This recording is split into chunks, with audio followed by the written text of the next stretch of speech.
Depuis quelques années, je poursuis une pratique sculpturale. La matière, la relation qu'on entretient avec et la façon de la travailler, en privilégiant pas toujours la façon la plus évidente et logique, joue un rôle important dans ma démarche. Je travaille souvent avec le papier. Dans le processus de travail, il y a un dialogue entre mon intention et les possibilités et limites de la matière qui se met en place.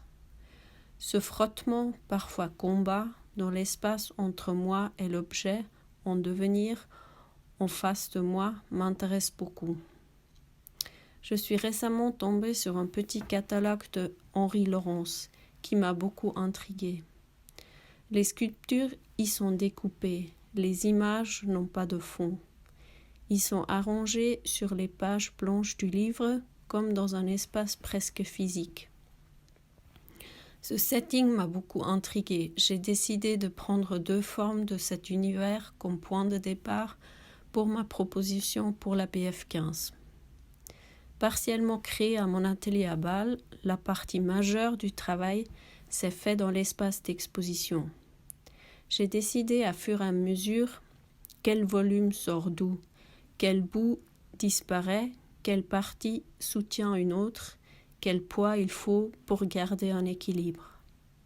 C'était un travail en positif et négatif. Je ne créais pas uniquement les sculptures, mais décidais comment elles allaient interagir avec l'espace et les interstices. Les 2 objets sont des organismes non clairement attribuables au monde humain, animal ou végétal. Ils sont compacts, stables et durs à l'extérieur, mais vulnérables et mutables à l'intérieur.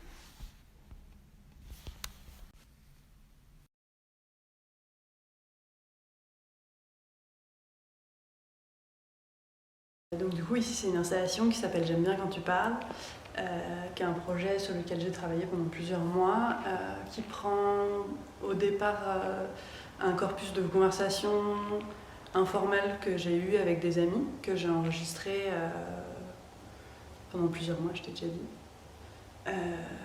Voilà. En fait, à chaque fois qu'on parlait d'amour, je lançais un enregistrement et puis je le laissais. Donc c'est des conversations très spontanées, dans lesquelles on retrouve énormément de tics de langage.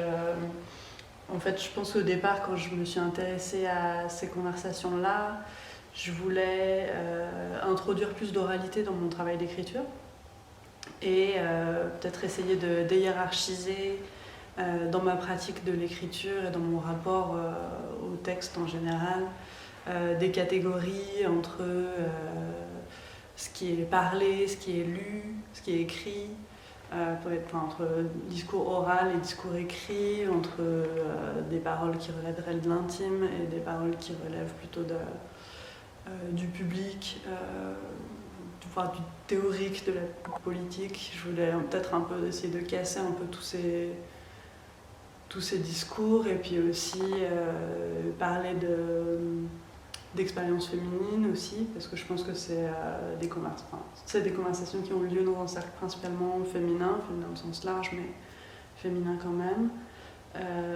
Et ouais, je voulais aussi m'intéresser à ça et donner une importance, une légitimité et reconnaître en tout cas ces discussions comme faisant partie de mon développement intellectuel de la même manière que les livres que je peux lire. Et du coup ici ils sont dans l'espace, c'était un moyen de les activer, de les proposer à relire, à refaire, à réinterpréter. Il y a aussi une activation qui est possible par le public, qui peut venir rejouer ces conversations,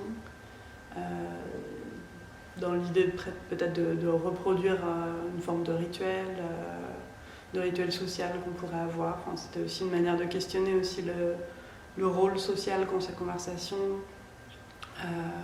Les conversations féminines autour de l'amour sont aussi une forme de travail émotionnel qui est important et qui, je pense, agit dans un cercle plus grand que le cercle intime qui concerne,